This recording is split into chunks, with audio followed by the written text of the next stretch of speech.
You are now tuned into the sounds of Big Nate Sports Talk. It's on all the time, anytime.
Tuned in to Big Nate Sports Talk, the show that is on all the time, anytime.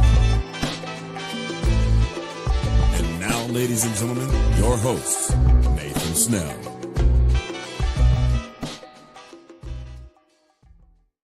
Thank you, Mr. Anthony Haney, for that wonderful introduction. Good evening, ladies and gentlemen. It is your host, Nathan Snell of Big Nate Sports Talk Podcast. I hope you're all doing well. Hope you're all staying safe. This is episode 444 of the podcast. In this episode, it is the men's Final Four. And then in 445, we are previewing the women's Final Four, which translates into my introduction. So you already had seen the last two episodes I did with Maryland men's and women's basketball as our seasons are finished. Episode 437 was supposed to be the NFL mock draft 1.0. So if you've seen, I skipped an episode that was intentional. So I do have to catch up on that. So that is still going to happen. So I'm playing catch up with that. When after this episode is done, I'm going to record episode 445. And then I'm also going to do the same thing with the championship for both. And then that'll be it. Get ready for the WNBA mock draft. A couple things did happen with some announcements on the women's side. That I'll talk about with 445, and then we'll take it from there. But let's get into it. It's come down to this: the Final Four for the men are this upcoming weekend, this Saturday, and for the first time in quite some time, since 2008, all four number one seeds are heading to the Final Four, and especially. If you remember the Mario Chalmers, remember correctly, that was the game over Memphis, because that was a good game. And hey, this should be a good one. Duke, Florida, Houston, Auburn. I like it. So let's break it down. So for me, Auburn and Florida, I think for me, when you look at this matchup, two things are going to stand out. I think when you look at Auburn, when the season started, especially in the tournament, I was kind of concerning where if they had reached their ceiling.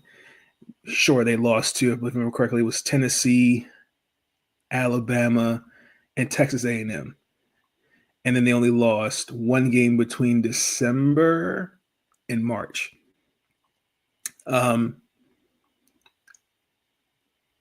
The only concern I have going up against this Florida team, this Florida team, is shooting threes. They really haven't found their stride. I don't know what that is, and maybe it just could be just a slump.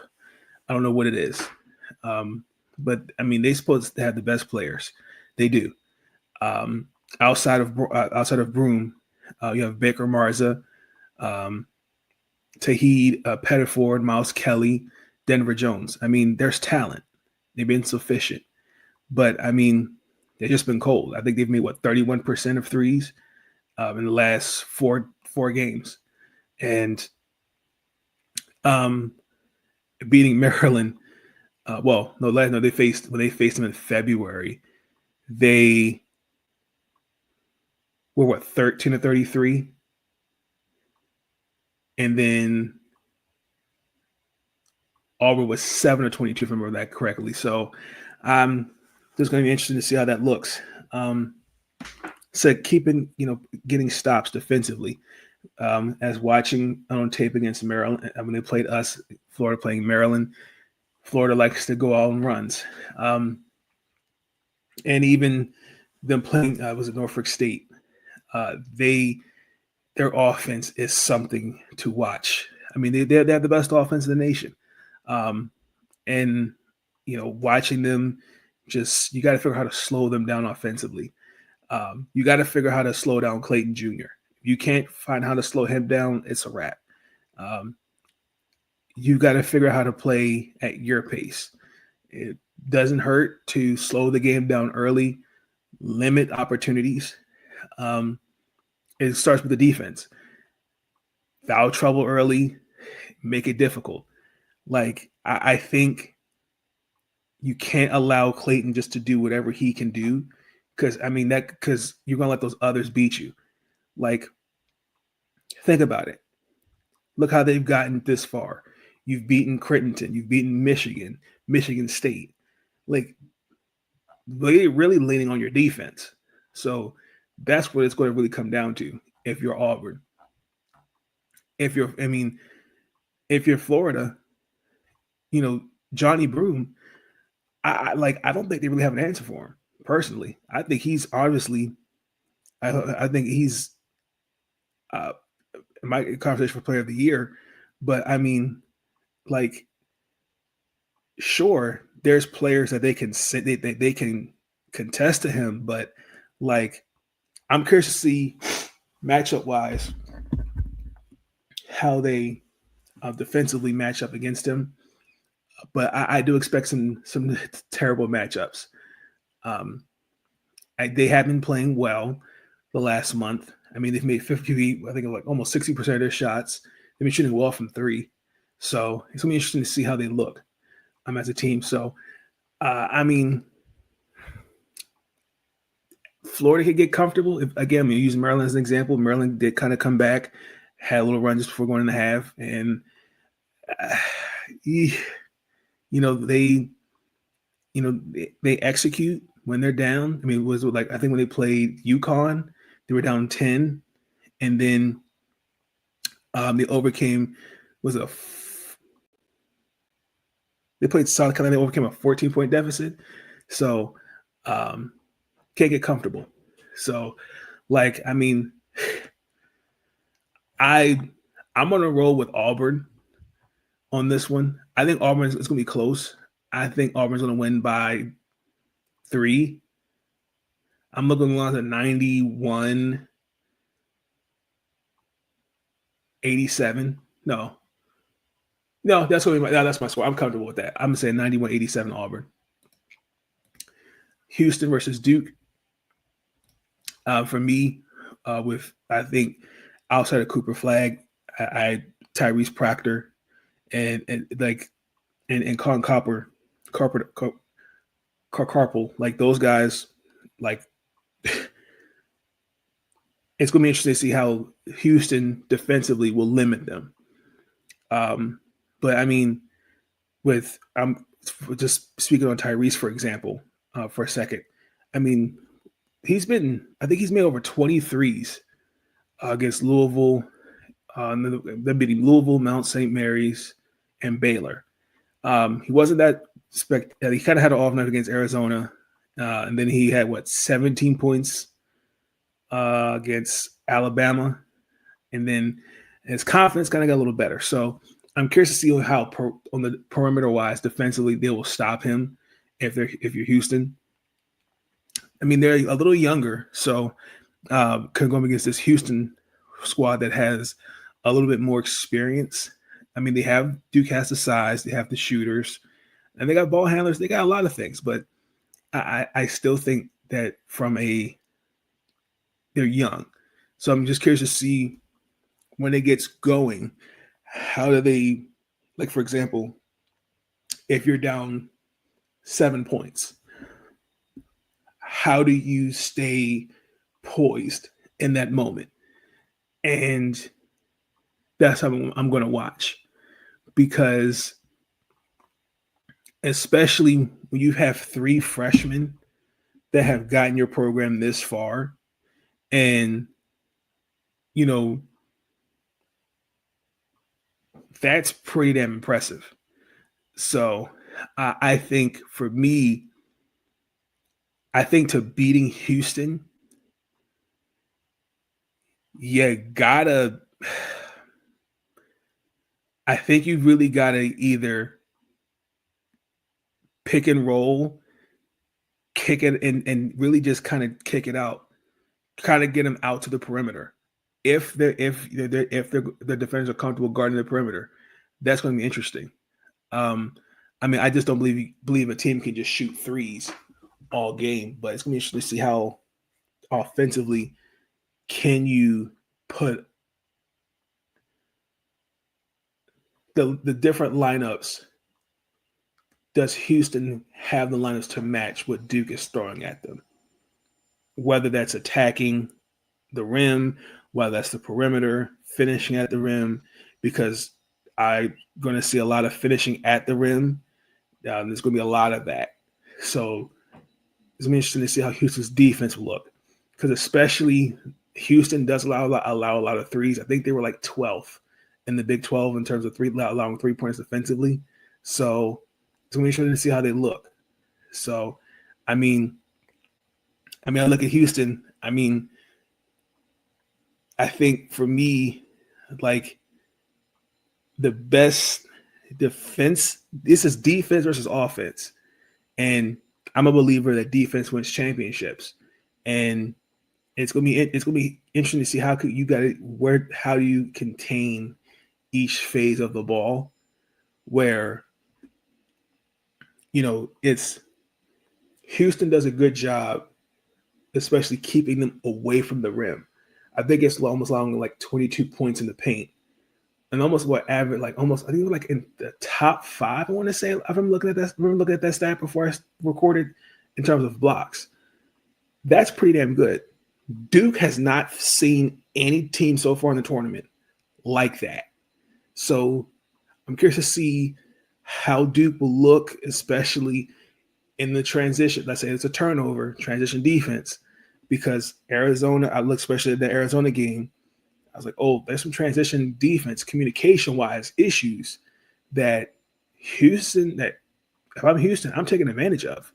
So I will see because also too, even though Duke has the size, length, all that, Houston does have physicality and they have the experience.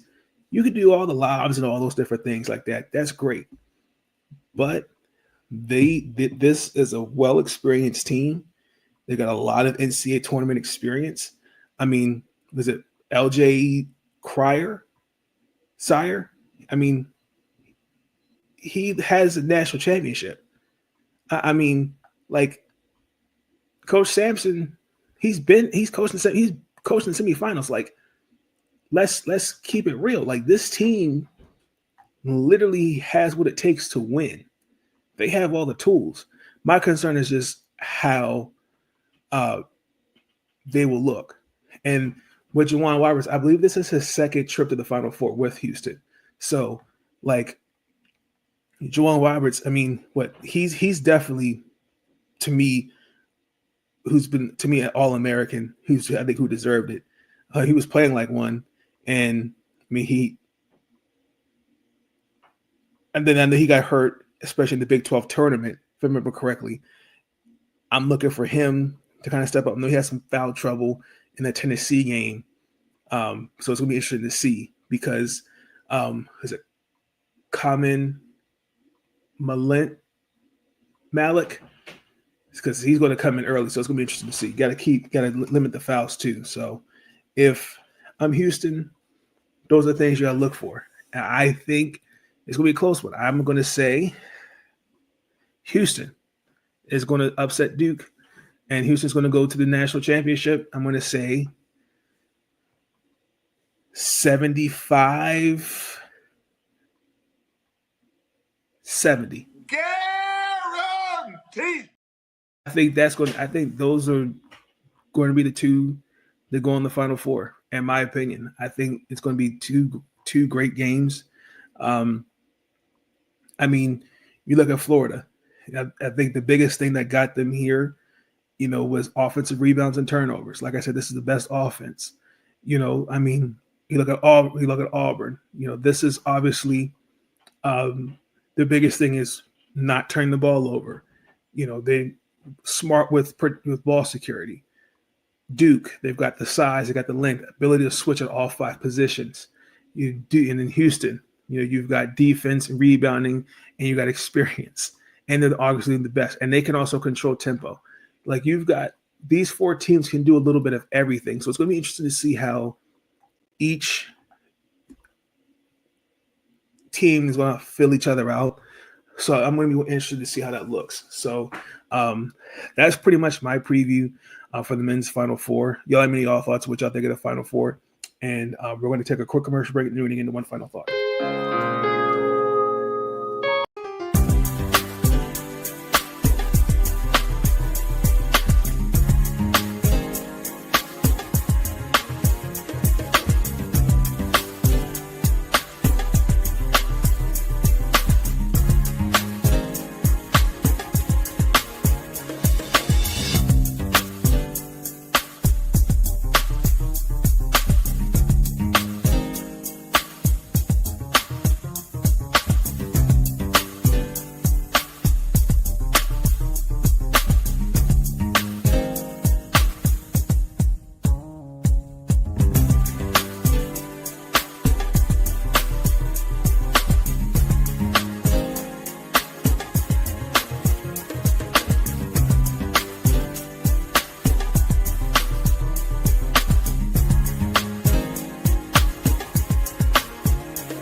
Thoughts are running through my mind. Someone took some time to find a minute or two. I wish all 4 teams the best. There's a lot of optimism for each program. I mean, the fact that they have 4 number 1 seeds, in the Final Four. Again, we haven't seen that in quite some time is great. And also too, like, think about it. I think there's some revenge on each other's minds. I mean, if I remember correctly, Houston, I believe they lost to Duke in the Sweet 16. Auburn lost to Florida and Duke this year. So for these 4 teams, it's a little personal. So I know for example, I think Florida, like I said, Clayton is just one hell of a player. The kid that kid can play. Watch him against Maryland for sure. I'm a fan of Bruce Pearl and what he could do at Auburn. I'm a fan of Johnny Broome, and especially you're just watching him, his health is gonna be a little something to watch for sure, because they've really done well, especially without Elijah Martin. So watch that for sure. But there's a lot to appreciate with these 4 programs. But, also too, that's kind of what sports is all about. I think for moments like this, I think that's where it all comes from. So, like, sometimes I think sometimes when we have conversations, I think sometimes people kind of go a bit, like, for example, right, with the Elite 8 from I'll use like where there's some moments where it's like, oh man, like you're sitting on the edge of your seat. That's what the tournament's for, to get you on the edge of your seat. And now we get to really see like who out of these 4 number 1 seeds are the 2 best to go to the national championship. So best luck to these teams. You catch these games on Saturday. But until then, this is your host, Nathan Snell, Big Nate Sports Talk. Please like, comment, and subscribe for all future content. I will catch you on the flip side. I'm going to record now 4:45 for the women's NCAA tournament, and we'll talk soon. Peace. Stay up.